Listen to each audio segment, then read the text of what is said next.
c'est la deuxième année qu'on essaie de le mettre en place. Avec la Covid, on va dire que l'année dernière, on n'a vraiment pas pu faire comme on voulait. Et donc cette année, j'aimerais te présenter le travail qui est fait avec eux et leur entraîneur.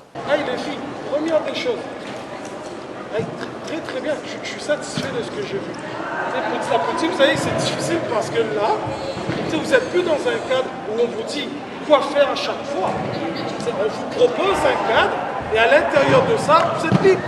Si je reviens à la genèse de ce programme-là, il y a 2 ans, Edmond Foyer souhaitait avoir un programme à l'intérieur de son programme chez les filles.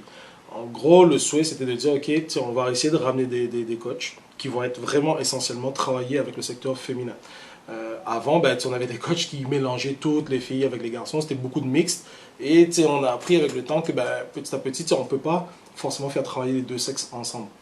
Soit par rapport au caractère, aux attitudes, les filles même mentalement ne grandissent pas de la même manière.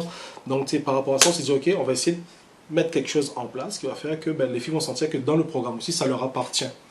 Donc elles peuvent venir travailler en toute quiétude et puis pouvoir progresser de la bonne manière. Déjà, il y a quelque chose qui est quand même intéressant, c'est que comment aborder les filles ou les garçons sur un terrain ne se fait pas de la même manière. Les filles, il y a quand même un aspect social. Il y a un aspect aussi émotionnel qu'on doit absolument gérer. Une fille, même si elle est bonne, si elle a un niveau intéressant, il faut quand même souvent rassurer. Donc c'est ça qui est quand même un peu différent aussi. À relancer la balle dans une autre zone, la zone 2, 3, puis pour après se tirer. Mais surtout, en ce moment, j'ai joué def centre dans cet exercice-là. Alors, distribuer le ballon, attendre que la pression vienne pour l'amener le bloc adverse, puis juste mettre le ballon à une autre place pour après avancer.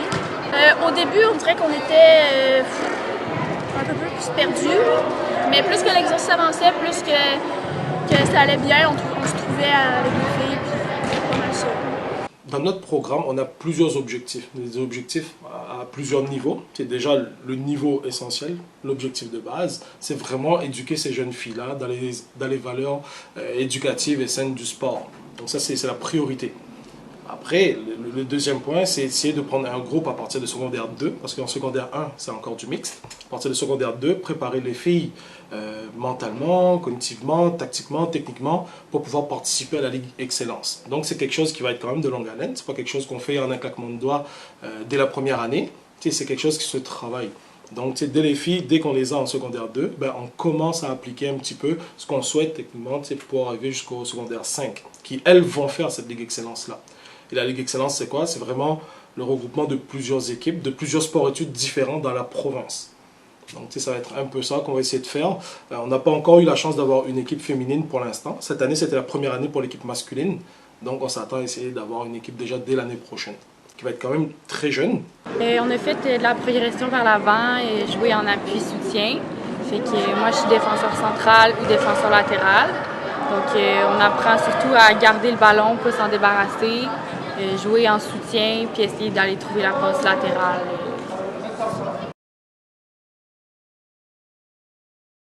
Ce qu'on a mis en place au PALS depuis 2 ans maintenant, c'est qu'on accompagne les jeunes quand ils se sont blessés pour qu'ils retournent de façon favorable au jeu.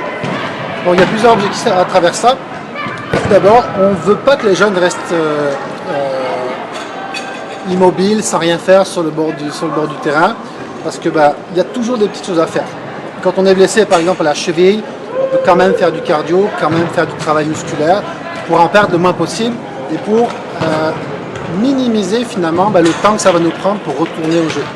Aussi, on veut que ce soit fait de façon sécuritaire, donc on veut les accompagner à travers un programme, à travers un suivi, avec des exercices qui sont ciblés par pathologie finalement. Le temps qui est gagné, c'est sûr que c'est pas facile exactement à calculer.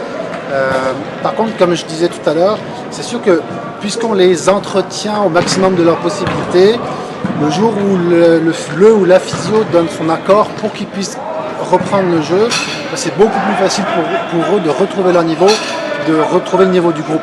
Parce qu'il y a beaucoup de petites choses qu'on a entretenues et qui ne sont pas perdues finalement. Ce qu'on a mis en place, c'est des outils d'autonomie. On a fait un cahier avec des feuilles plastifiées, avec une banque d'exercices, à peu près une 50aine d'exercices. Et selon les pathologies, ils vont chercher tel ou tel exercice. On leur a fait des mini-protocoles par pathologie. Donc c'est sûr que de temps en temps, moi je suis là ou l'entraîneur est là pour leur dire tu fais tel protocole, tel exercice, tel exercice. Il y a aussi des exercices pour lesquels il faut l'accord de la physio. Mais les jours où il n'y a pas nécessairement personne pour les accompagner, grâce au cahier, grâce aux images qu'ils ont, au nombre de répétitions, au nombre de séries, ils sont capables de le faire en autonomie. Et la plupart répondent bien grâce à ces outils qu'on leur donne pour les accompagner. Alors ça dépend des besoins. Moi je suis là 5 fois par semaine, des fois l'après-midi avec les plus vieux, des fois le matin avec les plus jeunes. Je fais aussi le conditionnement physique, tout ce qui est préparation physique. Mais en fait, si je ne suis pas là toute la séance avec les jeunes, je m'assure que dès que je suis là,